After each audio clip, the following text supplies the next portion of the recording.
বর্তমানে বাংলাদেশের আইন শৃঙ্খলা পরিস্থিতি কি? এই আইন শৃঙ্খলা পরিস্থিতির বর্তমান যে অবস্থা, তাতে মানুষ কতটা শান্তিতে আছে, আসলে এটাই হলো বর্তমান প্রশ্নের বিষয়, প্রশ্নবিদ্ধ বিষয়।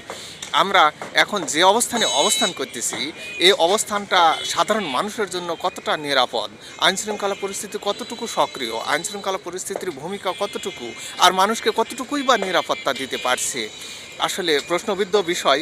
আমি বিস্তারিত আলোচনায় যাচ্ছি না। যে জায়গাটাতে আমরা এখন দাঁড়িয়ে আছি, সেই জায়গাটা হলো কুমারপাড়া পার্টি অফিস। এই কুমারপাড়া পার্টি অফিসটাকে বৃহস্পতিবার রাতে যেভাবে ভাঙা হয়েছে, এখান থেকে বিভিন্ন মানুষ, সব শ্রেণীর মানুষ রড, তারপর ইট, তারপর বিভিন্ন উপকরণ এগুলা সংগ্রহ করছে।